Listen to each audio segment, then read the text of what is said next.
बस्ती सदर थाना नगर के अंतर्गत बक्सर गांव में जहां पर ग्रामीणों की माने तो 15 दिनों में 20 से 22 लोगों की मौतें हो गई है। न कोई जांच न कोई रिपोर्ट। पंचायती चुनाव के कारण मौत की खबरें दबाई गई थी, जहां पर घनी आबादी होने के कारण बक्सर गांव में लोग डरे हुए हैं और जिला प्रशासन के ढूलमूल रवैये की वजह से अभी तक मामले को संज्ञान में नहीं लिया गया है। न ही उस गाँव में साफ सफाई की व्यवस्था की गई है और न ही जांच कराई गई है और ना ही सैनिटाइजेशन किया गया है। ऐसे में ग्रामीणों के जिंदगी के लाले पड़े हुए हैं। बक्सर गांव बस्ती सदर ब्लॉक में जिला मुख्यालय से महज 5 किलोमीटर दूरी पर बसा हुआ है।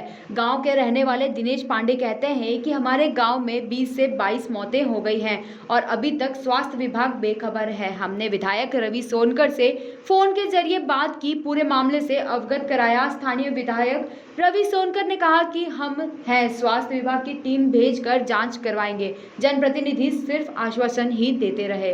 वहीं एक जिम्मेदार ग्रामीण आनंद स्वरूप सोनी ने बताया कि हमारे भतीजे की अचानक तबीयत बिगड़ गई, सांस फूलने लगी और हम लेकर बस्ती जिले के मेडिकल कॉलेज कैला अस्पताल पहुंचे, जहां पर ऑक्सीजन दिया गया। इलाज के दौरान 3 घंटे के अंदर हमारे भतीजे की मृत्यु हो गई। इस मृत्यु से हमारा पूरा परिवार सदमे में आ गया है। हम घर से बाहर नहीं निकल रहे हैं और हमारा पूरा गांव भी डरा हुआ है और हमारे गांव में अभी तक स्वास्थ्य विभाग का कोई कर्मचारी तक नहीं पहुंचा कारण जानने के लिए। इकलौते बेटे का बाप बंदे हुसैन अपने दर्द को बयां करते हुए कहते हैं कि हमारी 4 लड़कियों के बीच में एक ही बेटा था जो 29 तारीख को मुंबई से ट्रेन से घर आया। रास्ते में रेलवे स्टेशन पर थर्मल स्कैनिंग के जरिए जांच भी की गई। घर आते ही बुखार चढ़ गया, सांस लेने में दिक्कत होने लगी। इससे पहले कि हम कुछ समझ पाते, मेरे बेटे ने मेरी ही गोदी में अपना दम तोड़ दिया। अपनी पीड़ा बयां करते हुए कहा कि क्या कहें साहब, मुंह से कुछ लफ्ज ही नहीं निकल रहे हैं।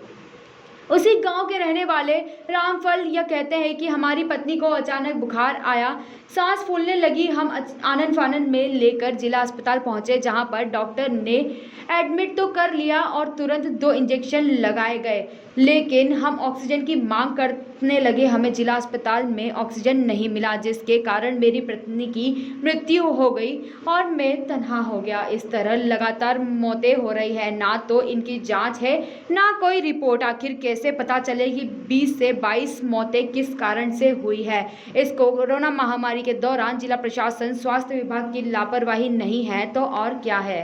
नाम दिनेश कुमार पांडे है। मैं एक सामाजिक कार्यकर्ता हूँ।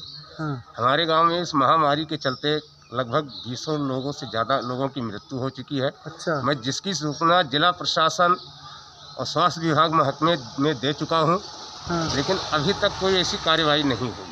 अच्छा। आज मैंने विधायक जी से बात की। कौन से विधायक जी? हमारे यहाँ महादेवा के विधायक श्री रवि सोनकर जी। अच्छा। उन्होंने आश्वासन दिया है कि जाँच टीम भेजी जाएगी और गांव का सैनिटाइजरिंग होगा। अच्छा, चलिए ठीक। बस्ती से संदीप पांडे के साथ जितेंद्र कुमार की रिपोर्ट।